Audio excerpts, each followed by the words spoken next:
Assalamualaikum warahmatullahi wabarakatuh. Alhamdulillah wa syukur ala nikmatillah la haula wala quwata illa billah. Oke, kali ini saya akan mengemukakan sedikit tentang ada beberapa sholat yang sering ditinggalkan oleh umat Islam, padahal ini sangat bagus, sangat bermanfaat ya, dan bernilai tinggi ya. Yang pertama adalah sholat syukrul wudhu ya. Sholat sunnah wudhu ini itu banyak ditinggalkan oleh umat Islam.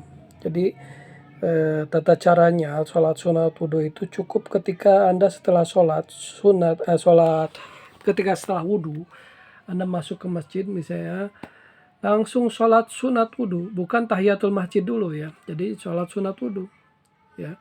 Sholatan sunatan syukrul wudhu rokaataini lillahi ta'ala ya.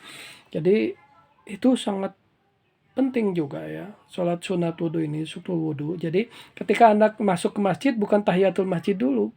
Kalau misalnya perginya dari tempat wudhu ya, pergi tempat wudhu kemudian masuk ke masjid, Anda sholat sunat wudhu dulu, baru kemudian sholat sunat tahiyatul masjid. Lain misalnya wudhunya di rumah gitu, masuk ke masjid langsung sholat tahiyatul masjid. Tetapi kalau misalnya wudhu di masjid, masuk ke masjid, jangan sholat sunat tahiyatul masjid dulu, tapi sholat sunat syukrul wudhu.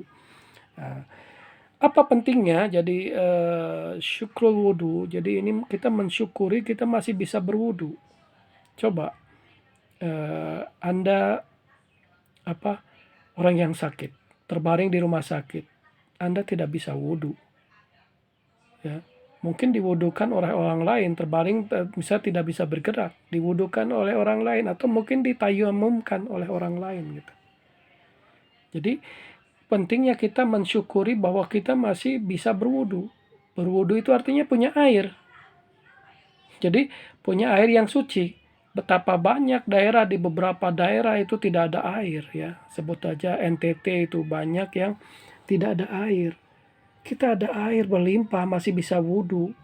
Artinya masih bisa mempunyai akses pada air yang suci dan mensucikan gitu. Di tempat lain tidak ada air gitu. Di padang gurun, padang pasir gitu ya, tidak ada air. Jadi sholat sunat wudhu ini sangat penting, yang sudah banyak ditinggalkan oleh banyak orang ya. Jadi Anda ketika setelah masuk ke masjid, kemudian masuk ke tempat wudhu, kemudian wudhu, masuk ke masjid, itu Anda syukrul wudhu dulu, baru sholat tahiyatul masjid ya. Ya, itu sangat penting kita mensyukuri wudhu. Jadi mensyukuri bisa berwudhu dengan baik ya. Kemudian ada lagi sholat yang sering ditinggalkan adalah syukrul nikmat ya. Jadi tadi ketika masuk ke masjid syukrul wudhu, kemudian tahiyatul masjid, kemudian kita sholat syukrul nikmat ya. Syukrul nikmat ini penting, itu bukannya tidak penting, penting gitu. Banyak orang meninggalkan syukrul nikmat. Kenapa? Kita masih diberi kenikmatan iman Islam, masih bisa menginjakkan kaki di masjid. Itu sangat kenikmatan yang luar biasa yang patut kita syukuri ya. Tata caranya kalau syukrul nikmat yang diajarkan oleh pangersa, jadi tata caranya duduk, jadi bukan berdiri, tata caranya duduk. Jadi syukrul nikmat itu dilakukan dengan duduk ya. Sholatan sunatan syukrul nikmat rokaataini lillahi ta'ala, syukrul nikmat. Kemudian setelah kalau tadi syukrul wudhu setelah Al-Fatihah bebas mau baca surat apa saja. Kalau syukrul nikmat lain, setelah Al-Fatihah membaca wa atakum min kulli ma sa'altumuhu setelah rakaat pertama ya. Pada rakaat pertama setelah Al-Fatihah membacanya wa atakum min kulli ma sa'altumuhu gitu ya.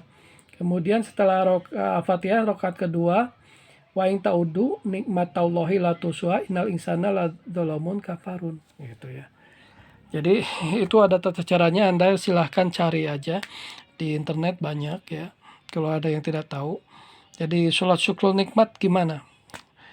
Jadi tadi yang pertama wa takum min kulli ma sa'altumuhu, kemudian yang kedua wa in ta'udu nikmatallahi la tuhsuha innal insana ladzalumun kafarun gitu ya. Apa artinya? Anda tinggal lihat aja di situ. Jadi tadi yang pertama syukrul wudu, yang kedua adalah syukrul nikmat. Itu sangat penting dilakukan dan banyak orang yang sudah meninggalkannya. Ya, syukrul nikmat kita artinya mensyukuri nikmat. Jadi setiap hari itu minimal 5 kali syukur nikmat. Tata caranya duduk. Jadi bukan berdiri ya, duduk. Jadi banyak orang yang tidak tahu tata cara sholat. Kalau syukur wudhu itu berdiri. Kalau syukur nikmat duduk. Ya, itu menurut Pangersa ya. Kemudian ada lagi tata cara sholat-sholat yang sering ditinggalkan tadi selain ada juga sholat sunat Lailatul Qadar, kemudian sholat sunat birrul walidain ya untuk orang tua ya, untuk kemudian sholat sunat taubat banyak yang dilakukan ya. Kemudian ada hifdzil iman, lidaf'il bala, itu banyak sholat-sholat yang sering ditinggalkan oleh umat Islam gitu. Padahal itu bagus ya, lidaf'il bala itu untuk mencegah dari bala gitu ya, bala metaka musibah itu penting gitu, penting dilakukan ya. Tadi seperti tadi syukrul wudu dulu ya, syukrul wudu kemudian syukrul nikmat itu penting dilakukan. Kalau tahiyatul masjid banyak lah yang melakukannya, tapi syukrul wudu kita mensyukuri bahwa kita masih bisa berwudu ya. Orang lain ada yang tidak bisa berwudu, seperti yang tadi yang terbaring di rumah sakit, kemudian yang susah dapat air bersih ya. Segitu aja. Wa'afu minkum. Wassalamualaikum warahmatullahi wabarakatuh.